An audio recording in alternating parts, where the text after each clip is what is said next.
Bismillahirrahmanirrahim.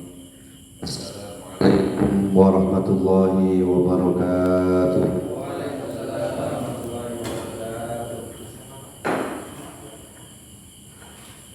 Ala hadiniyah wa ala kulli niyatin sholihah wa ala ma nawaw salafuna sholihun, khususan muallif hadzal kitab wa syarhi hadzal kitab liridwanillah wa li syafaati Rasulillah sallallahu alaihi wasallam liqadhi hajatina wa hajatikum min hawaijid dunya wal akhirah wa ila jami'i man hadara li hadzal majlis wa man istama'a fi hadzal masjid baitul hidayah wa man ya'udhu wa man yaqumu fi hadhihi al wilayah ila bawdu'af wa hawaliha bi jami'i niyatihim wa maqasidihim wa muradihim wa hajatihim min hawaiji dunya wal akhirah anta qautilana ya Allah syaulillahi lahum al-fatihah.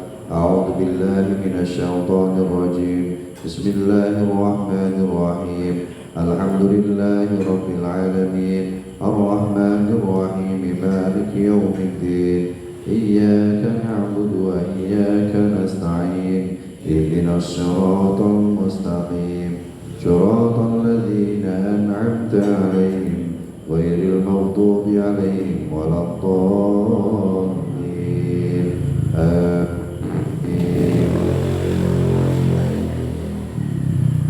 Alhamdulillahi rabbil alamin wa bihi nasta'inu ala umuri dunya waddin.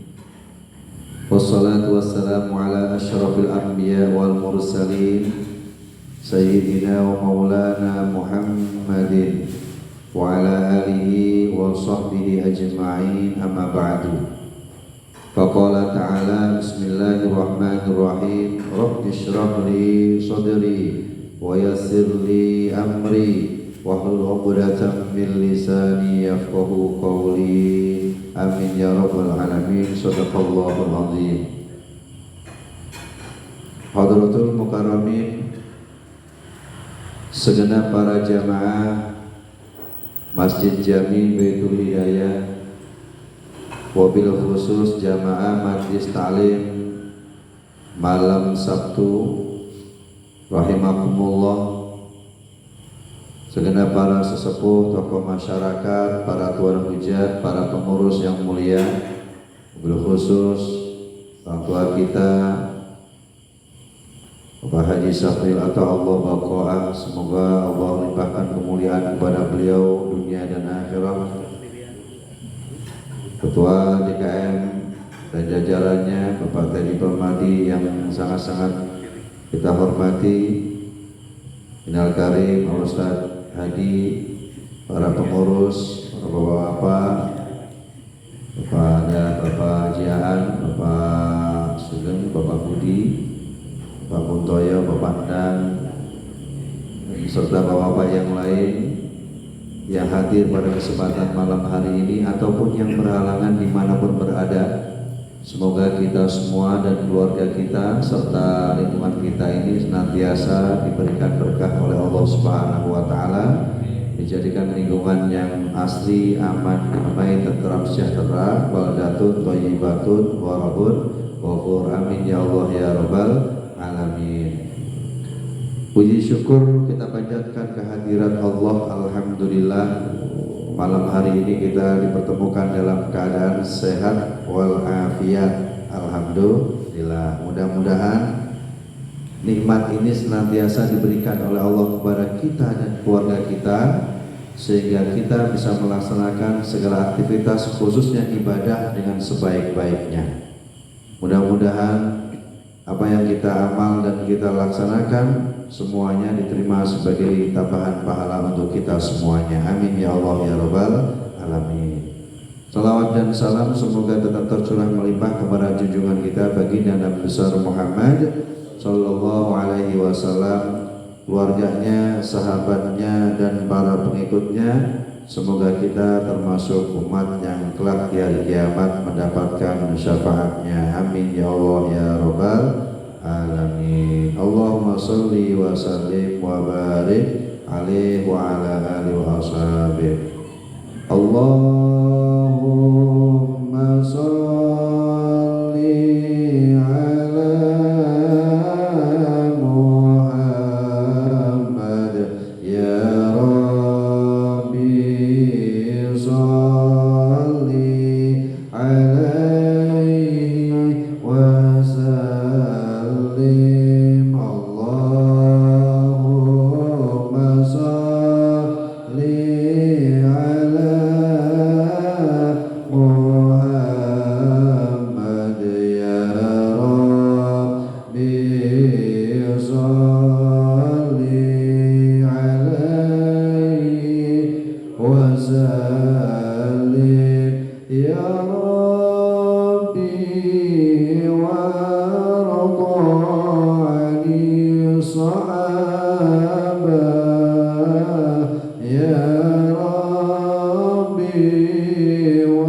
وارض عن المشايخ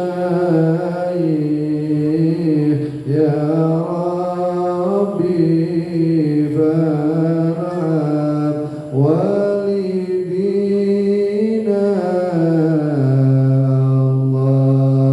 اللهم صل على محمد يا ربي صل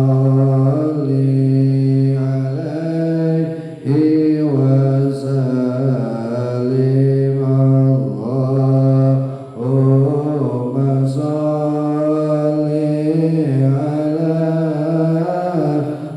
على محمد يا ربي صل وسلم يا ربي تغشانا بنوره يا ربي بلغنا نزوره يا ربي اهتم بالمشافع يا ربي صل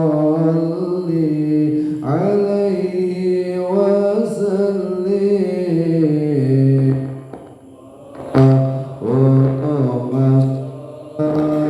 اللهم صل على محمد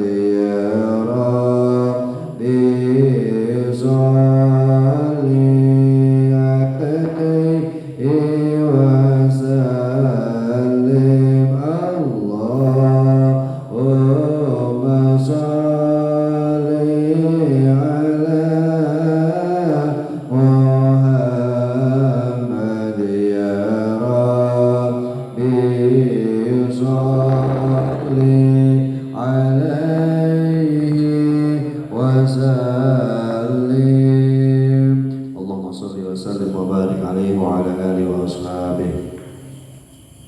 Hadirin rahimakumullah, kita akan lanjutkan kajian fikih yang betul-betul pada pertemuan terakhir itu kita tutup di tanda yang memang sudah saya tandakan dalam kitab kita ini. Mungkin masih ada yang ingat waktu itu terakhir kita fikihnya bahas apa ya?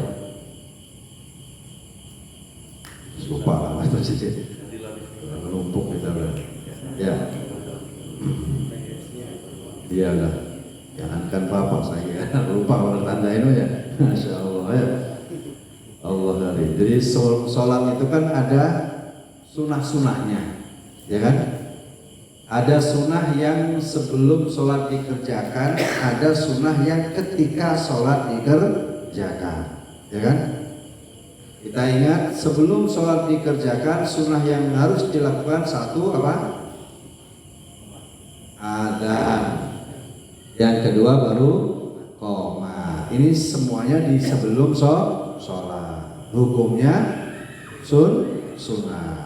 Jadi kalau ada orang sholat gak adzan, gak qomat, berarti ninggalin sunnah. Nah ini biasanya dilakukan oleh orang yang gak ke masjid tuh. Padahal kalau kita sholat di rumah, sunnahnya adzan dulu. Dan kalau kita adzan di rumah, oh usah kenceng-kenceng, nggak enak orang. Sholatnya sendirian di rumah, ada makmum, adzan dulu kenceng bener. Tapi sunnah enak. Yang penting dikeluarkan suaranya, ya. Ini apa namanya itu sunnah sebelum sholat. Kalaupun kita nanti nggak adzan, yang minimal kita qomat sendiri pak. Wallahu akbar, asyhadu an la ilaha illallah, asyhadu anna muhammadar rasulullah. Nah, terus selesai. Sunnah. Kemudian nanti rahimakumullah, ada sunat yang dilakukan ketika masuk sholat. Ya, sunnah ini. Yang pertama ini termasuk sebagai sunnah ab'ad.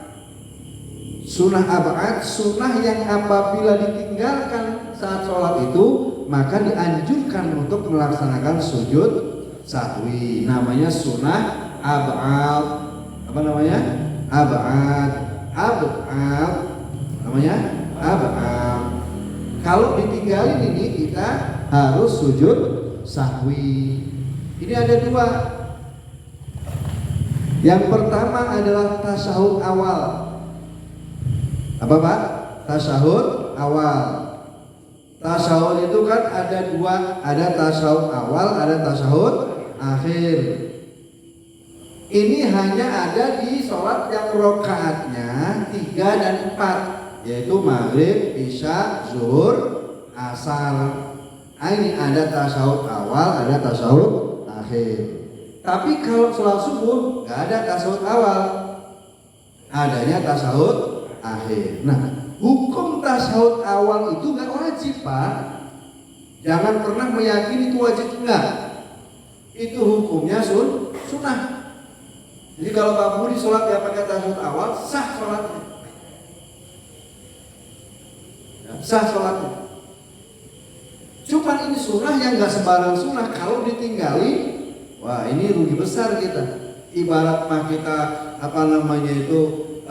beli motor, dapat sepeda gak diambil kan rugi. Yang ngambil doang, mending diambil. Nah, orang yang nggak tasyahud awal, sholatnya sah, tapi dia harus ganti dengan sujud sahwi. Kan kita mah kadang-kadang sholat masukkan lupa Pak. Nah, Pak 2 apa 3 ya?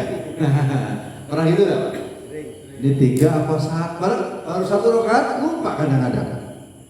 1 apa 2? Apalagi jadi imam. Jadi imam itu pikiran itu kan. Ya saja. Kita mikirin nih 2 apa 3, 4 ya. Ini dia. 2 apa 3, antara 2, 3 apa 4, 3 itu imam tuh begitu pikirannya. Salat isya, zuhur, asar itu masih mikirin itu. Sebab nanti kalau salah biasanya makmumnya komplain. Kalau lagi komplain sih bener tuh bagus. Waktu lagi sholat mah, subhanallah bener ngikutin. Tapi habis sholat pas subhanallah lagi ngomelin. Dan kadang-kadang makmum mah berapa itu? Dia pilih-pilih tempat. Kalau lagi sholat mah subhanallah. Ntar dari sholat ngomongin ya sholat lupa mulu begitu. Makanya imam perlu hati-hati jangan sampai lupa ya. Ya omongan kalau kata orang sini mah ya omongan lupa. Wah ini malah imam sholat. Malah ada Pak orang dia mau rada-rada pikun Pak Haji. Habis wudu di tempat wudu begini nih, wudunya nyopot baju. Dia jadi imam. Ngapa habis wudu? Gak pakai baju langsung masuk ke masjid ngimamin. Ada begitu lupanya. Itu kan demen kan kita mah. Nah orang begini mah jangan boleh jadi imam. Ya mending bajunya yang ketinggalan dari bajunya. Ya. Nggak dibilangin Allah ya. Makanya dibilangin Pak Haji itu bajunya ketinggalan, balik lagi dia berbaju. Itu fakta bener. Ini kalau baju aja bisa lupa, apalagi rakaat. Wah, udah sholat. Makanya orang udah taraf begitu, udah nggak boleh jadi imam. Nah, nggak boleh jadi imam. Ya, nggak boleh jadi imam. Ini namanya tasyahud awal. Jadi tasyahud awal hukumnya sunnah. Kalau ditinggalkan atau lupa maka harus diganti dengan sujud sahwi. Yang kedua hukumnya sunnah ab'ad itu adalah kunut di dalam sholat subuh dan di pertengahan bulan Ramadan ketika sholat tarawih. Ya akhir itu. Ya ini. Nah kunut ini makanya kalau di rakaat kedua di sholat yang 4 rakaat 3 rakaat ada tasyahud awal, di kunut tidak ada tasyahud awal, adanya ruku. Sehingga kalau ada orang sholat subuh nggak ruku, mazhab kita nih Imam Syafi'i menyatakan maka orang ini harus ganti dengan sujud sahwi. Emang kita mah ikutnya Imam Syafi'i, makanya kita juga harus kekeh tuh, harus kuat. Kalau kita nggak kunut, kita harus ganti dengan sujud sahwi. Walaupun toh Imam Hanafi nggak wajib, ya Imam Hambali juga nggak wajib. wajib. Tapi Imam Syafi'i berfatwa bahwa ini bukan nggak wajib, nggak sunnah. Imam Syafi'i mengatakan bahwa ini hukumnya adalah sunnah karena Nabi pernah melakukan. Walaupun Nabi pernah ngalamin cuma sekali doang, Pak. Jadi Nabi itu pernah kunut sekali doang. Tapi kan pertanyaan begini, apakah sesuatu yang pernah dilakukan oleh Nabi walaupun sekali terus berhenti sunatnya?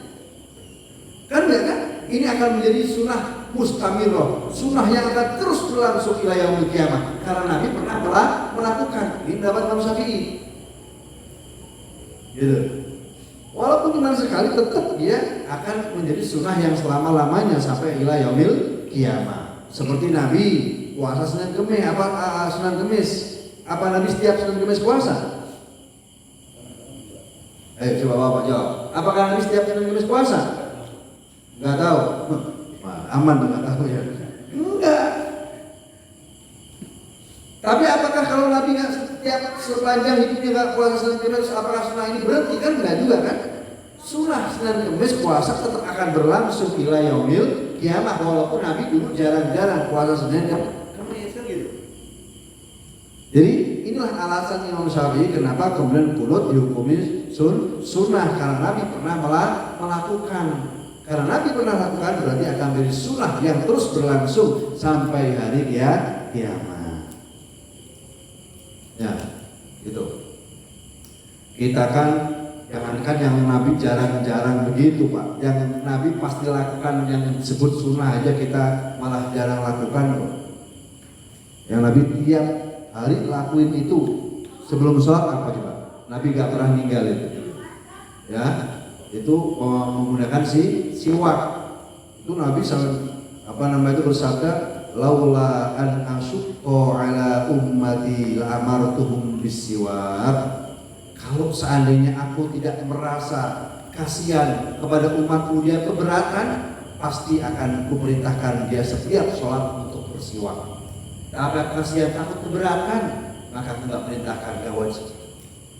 Tapi Nabi mah terus siwakan. Itu aja kita nggak jarang banget siwakan. Ya Pak? Ya, cuman alhamdulillah kita sudah gosok gigi. Ya, gosok gigi itu mengganti sebagai siwak. Nah ini. Jadi kalau ada orang yang sholat subuh kemudian nggak pakai kunut, mazhab Syafi'i kemudian mengatur agar orang ini mengganti dengan sujud sahwi. Jadi kalau maghrib dan isya, zuhur, asar ada tasyahud awal, kalau di subuh ada kunut, tasyahud ditinggal diganti sujud sahwi, kunut ditinggal juga diganti dengan sujud sahwi. Nah ini adalah kebiasaan yang kita lakukan. Nah itu udah minggu yang lalu Pak, udah bulan yang lalu itu terakhir studi kita di sunnah arba'ah ada tasyahud awal, tasyahud akhir. Tasyahud awal dan kunut maksudnya ya. Nah sekarang masuk kepada bahasan wa hay'atuha ay shalah warada bihay'atiha ma laysa ruknan fiha wala fardun yuhbaru bisujudi sahwi. Sunnah yang ada di dalam sholat berikutnya disebut dengan sunnah hay'ah. Jadi harus ingat, sunnah dalam sholat ada dua, satu aba'ah, dua hay'ah. Ulang lagi, satu aba'ah, dua hay'ah. Coba ulang lagi, dan apa? Satu aba'ah, dua hay'ah. Kalau ab'ah ketinggalan diganti sujud sahwi. Tapi kalau hay'ah ketinggalan nggak usah diganti sujud sahwi. Itu bedanya. Kalau ab'ad itu sunnahnya ada dua, tapi kalau hay'ah ada 15. Kalau 15 sudah lupa harus ada sujud sahwi, nah kita mah sujud sahwi dulu.